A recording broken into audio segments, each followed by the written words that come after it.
Au foot, comme dans tous les sports, la réussite n'est pas garantie. Et Yann Beng l'a compris très tôt. Après une modeste carrière de footballeur, des blessures à n'en point finir, le natif des Eka a raccroché ses crampons pour devenir à 23 ans le plus jeune agent de joueur au Cameroun.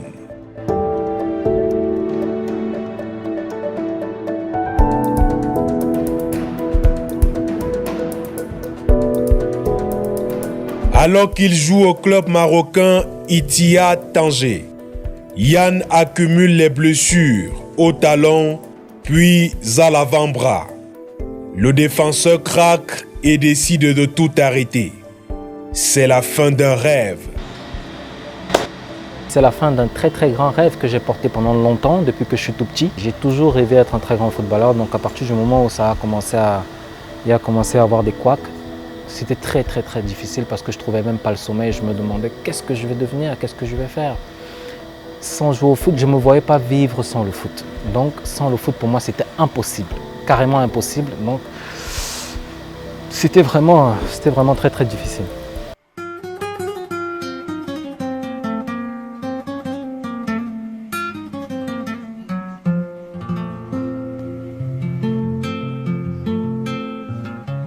C'est vrai, c'est une zone très difficile pour les footballeurs, surtout en début de carrière. C'est pour ça que régulièrement, vous voyez, c'est des joueurs en fin de carrière qui vont au Maghreb. Bon, pour moi, au départ, les premières difficultés que j'ai rencontrées, c'était la langue, parce qu'ils ne parlent déjà pas très bien français. Donc, il fallait déjà trouver un moyen de pouvoir se faire comprendre par les entraîneurs. Et les supporters, parce que les supporters là-bas, ils sont un peu chauds. C'est-à-dire quand vous arrivez et que vous n'êtes pas disponible pour le club, vous ne pouvez pas jouer, vous ne pouvez pas apporter quelque chose. Ils commencent à vous huer pendant les entraînements, pendant les matchs et surtout, souvent ils deviennent très agressifs dans les rues.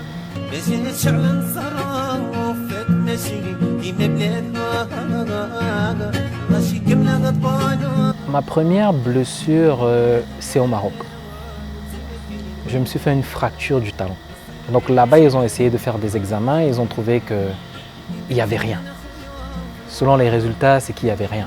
Donc j'étais obligé de rentrer au Cameroun parce qu'on m'a dit qu'il fallait que je vienne me faire soigner à l'indigène, qu'on pouvait trouver des solutions, des trucs qui pouvaient m'aider. Donc je suis revenu, pareil, on a chauffé des cailloux, on a mis des trucs sur mon pied, rien, il n'y avait pas de résultat. Donc j'arrivais même pas à marcher, j'arrivais pas à jouer et je voyais surtout les gars de ma promotion en train d'évoluer. Donc c'était énorme pour moi à supporter, je me disais pourquoi moi? Pourquoi moi? La deuxième, c'est quand je suis revenu après le Maroc, quand j'ai essayé de me relancer malgré tout. J'ai dit non, j'écoute pas ce que la famille me dit, tout ce que l'entourage me dit, je vais jouer, le foot c'est ce que j'ai choisi, c'est ma passion. Donc j'ai essayé de me relancer. Quelques semaines avant, la liste de l'équipe nationale junior, qui était l'opportunité pour moi, l'opportunité vraiment pour me relancer, j'ai eu une fracture de l'avant-bras. Là c'était la totale.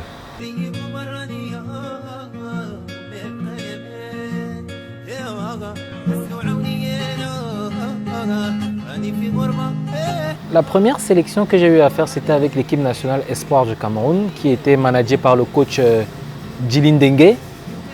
Et je suis arrivé en stage, j'ai choisi la même chambre que le capitaine à cette époque, qui était Tabi Manga. Et il me connaissait bien avant parce qu'on a fait Ouragan ensemble, Ouragan de Yaoundé. Donc il me dit ouais, ça va, tu vas bien et tout, viens dormir avec moi. Ma deuxième sélection, c'est avec le coach Christopher. Déjà que j'avais un passé international, donc il cherchait des jeunes qui avaient l'âge. Et puis ils m'ont vécu au Maroc en tant que professionnel, ça a été un avantage.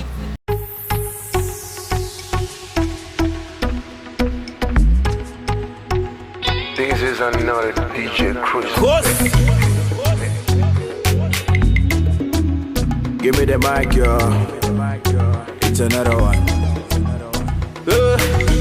Pourquoi tu passes tout ton temps à te plaindre? En fait, j'ai décidé de devenir manager parce que c'était un moyen pour moi de rester autour de ce que j'ai toujours rêvé faire, de rester autour de ce que j'adore, le foot. Parce que pour moi, rien n'existe sans le foot. Je suis un malade du foot. Donc c'était un moyen pour moi de vivre ma passion d'une autre manière. C'est pour ça que j'ai décidé de devenir agent.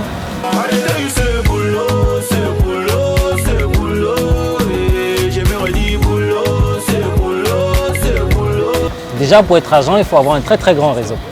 Et ça, c'est les premières difficultés que tu rencontres quand tu veux devenir agent. Il faut te créer un réseau. Et de créer un réseau, ça, il faut te le dire, c'est pas évident. C'est pas quand tu viendras parler à un coach ou à un entraîneur qui t'écoutera ou à un joueur qui te dira, bah écoute, tu es agent, bon, je te signe un papier tout de suite. Non. Ça prend du temps, c'est des stratégies qu'il faut mettre en place, des stratégies d'approche, mais toujours est-il qu'il faut tenter le coup.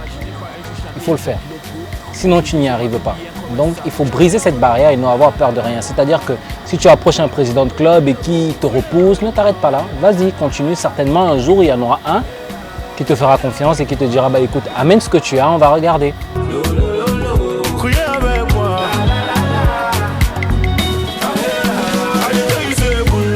Maintenant, dans ma boîte, j'ai comme client mon tout premier joueur, Fabrice Ambassa. Et il a commencé à l'école des brasseries. Le deuxième, c'est Cédric Diogoué.